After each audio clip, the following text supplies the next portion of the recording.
नमस्कार। SPT news में आपका स्वागत है। पेश है 1 अगस्त सुबह 6:15 राजस्थान की 15 बड़ी खबरों में। राजस्थान के मुख्यमंत्री भजनलाल शर्मा ने राजस्थान को शौर्य और पराक्रम की भूमि होने के साथ ही आस्था और विश्वास की पावन धरती बताते हुए कहा कि प्रदेश में पग पग पर आस्था धाम है और राज्य सरकार ने 2.5 वर्ष में विकास के अनेक काम किए हैं।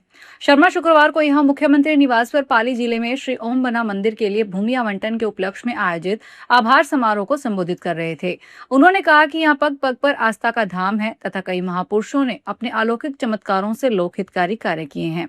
श्री ओम बना के प्रति श्रद्धालुओं की अटूट आस्था है। वे उन्हें सड़क दुर्घटनाओं से रक्षा करने तथा मनोकामनाओं को पूर्ण करने के लिए श्रद्धापूर्वक पूजते हैं। राजस्थान विधानसभा के 20 अगस्त से शुरू होने वाले षष्ठम सत्र में पहली बार विधायकों के प्रश्नों को लेकर नई डिजिटल व्यवस्था लागू होगी। अब विधानसभा में पूछे जाने वाले सभी तारांकित और अंतरांकित प्रश्न केवल नेशनल ई विधान एप्लीकेशन पोर्टल के माध्यम से ऑनलाइन ही स्वीकार किए जाएंगे।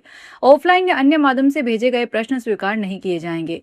विधानसभा सचिवालय ने इस संबंध में सभी विधायकों को निर्देश जारी कर दिए हैं। निर्देशों के अनुसार विधानसभा की प्रक्रिया एवं कार्य संचालन संबंधी नियमों के प्रश्न पत्र भेजने की ऑनलाइन व्यवस्था पहले ही लागू की जा चुकी है, लेकिन अब इसे अनिवार्य कर दिया गया है। राजस्थान गंभीर मरीजों के इलाज में बड़ा बदलाव करने जा रहा है। अब किसी मरीज के मेडिकल कॉलेज या बड़े अस्पताल पहुंचने से पहले ही वहां के डॉक्टर उसकी बीमारी, स्थिति और एम्बुलेंस के पहुंचने का समय जान सकेंगे। इसके लिए राज्य सरकार पूरे प्रदेश में डिजिटल इमरजेंसी रेफरल सिस्टम सेतु लागू करने जा रही है। अधिकारियों का दावा है कि इसके लागू होने के बाद राजस्थान ऐसा व्यापक राष्ट्रव्यापी डिजिटल इमरजेंसी रेफरल नेटवर्क विकसित करने वाला देश का पहला राज्य बन सकता है। नई व्यवस्था के तहत प्राथमिक स्वास्थ्य केंद्र, सामुदायिक स्वास्थ्य केंद्र या जिला अस्पताल से रेफर किए जाने वाले मरीज की जानकारी डॉक्टर स्मार्टफोन से क्यूआर कोड स्कैन करके अपलोड कर सकेंगे। राजस्थान लोक सेवा आयोग ने परीक्षाओं और परिणामों को लेकर सोशल मीडिया पर भ्रामक जानकारी फैलाने वालों के खिलाफ सख्त रुख अपनाया है। आयोग के सचिव रामनिवास मेहता ने अपने कार्यकाल के आखिरी दिन जारी आदेश में चेतावनी दी है कि फर्जी या भ्रामक पोस्ट करने वाले व्यक्तियों के खिलाफ नियमानुसार कानूनी कार्रवाई की जाएगी। आयोग ने अभ्यर्थियों से केवल आधिकारिक सूचनाओं पर ही भरोसा करने की अपील की है। दरअसल शुक्रवार को आयोग की ओर से जारी प्रेस नोट में कहा गया है कि कुछ अभ्यर्थी और अन्य व्यक्ति अधिकृत सूचना के बिना परीक्षा परिणामों का विश्लेषण कर भ्रामक तथ्य तथा आंकड़े सोशल मीडिया पर साझा कर रहे हैं, जिससे अभ्यर्थियों और आम जन में भ्रम की स्थिति बन रही है। राजस्थान हाईकोर्ट के जोधपुर पीठ ने उदयपुर की पहाड़ियों को लेकर गहरी चिंता जताई है। अदालत ने कहा कि होटल, रिजॉर्ट और दूसरे व्यावसायिक निर्माण के लिए बड़े पैमाने पर पहाड़ियां काटी जा रही है। अगर यही स्थिति रही तो उदयपुर की पहचान मानी जाने वाली ये पहाड़ियां पूरी तरह खत्म होने की कगार पर पहुंच जाएगी। उदयपुर की पहाड़ियों पर व्यावसायिक निर्माण पर विवाद से पहले अरावली की पहाड़ियों की ऊंचाई को लेकर सुप्रीम कोर्ट के एक फैसले का काफी विरोध हुआ था।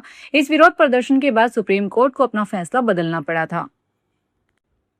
राजस्थान के बांधों में धीमी गति से जलस्तर में बढ़ोतरी जारी है। बांधों में कुल भराव क्षमता का अब 47% पानी आया है, जबकि पिछले 15 जून को जलस्तर 44.46% था। 45 दिन के भीतर जलस्तर में 3% से अधिक की बढ़ोतरी दर्ज की गई है। हालांकि पिछली 31 जुलाई को बांधों में कुल भराव क्षमता का 75% पानी था। इस मानसून में अब तक 9 बांध लबालब हो चुके हैं। प्रदेश में लबालब बांधों की संख्या 13 तक हुई।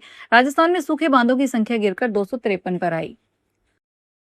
पहाड़ी क्षेत्रों में लगातार हो रही मूसलाधार बारिश के कारण गंगा नदी का जलस्तर तेजी से बढ़ रहा है और कटान शुरू हो गया है। मेरठ जिले के हस्तिनापुर खादर क्षेत्र में स्थित गांव शेरपुर के पास गंगा के तेज बहाव के चलते 220 केवी हाई टेंशन लाइन के 3 टावर नदी में गिरकर पूरी तरह क्षतिग्रस्त हो गए।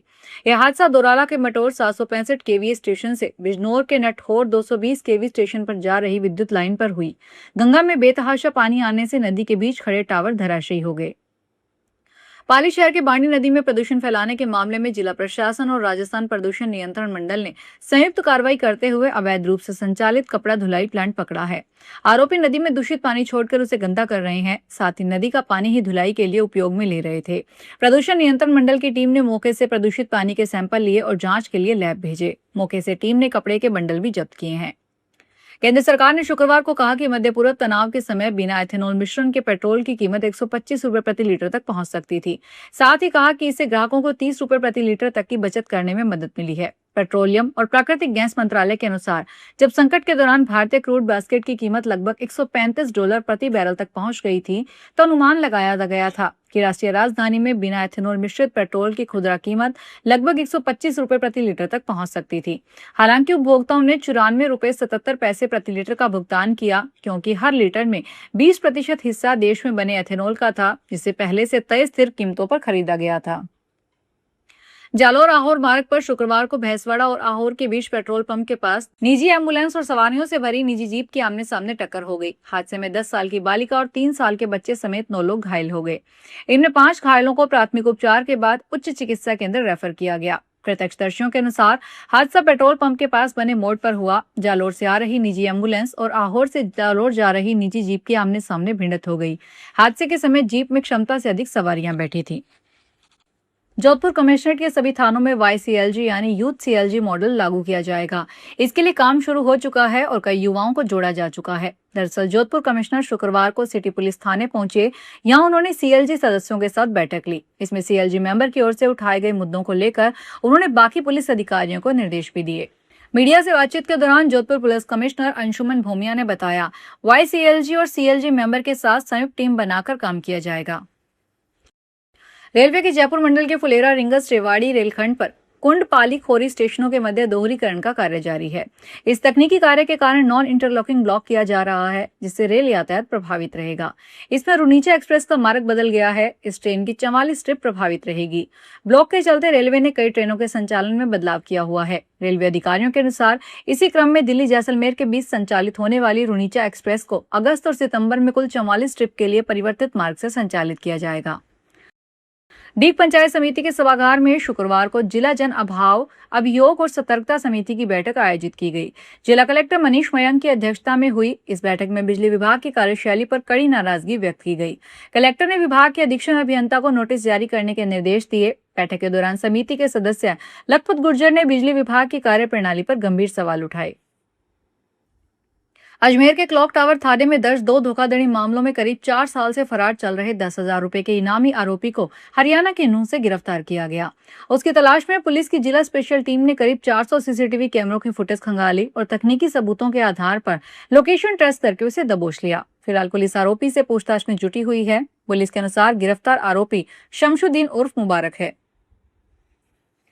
सुप्रीम कोर्ट ने शुक्रवार को जम्मू कश्मीर के मुख्यमंत्री उमर अब्दुल्ला और उनकी पत्नी पायल को तलाक की मंजूरी दे दी है।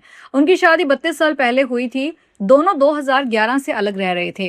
दोनों ने कोर्ट को बताया कि उन्होंने आपसी सहमति से अपनी शादी खत्म करने और सभी विवादों को सुलझाने का फैसला किया है।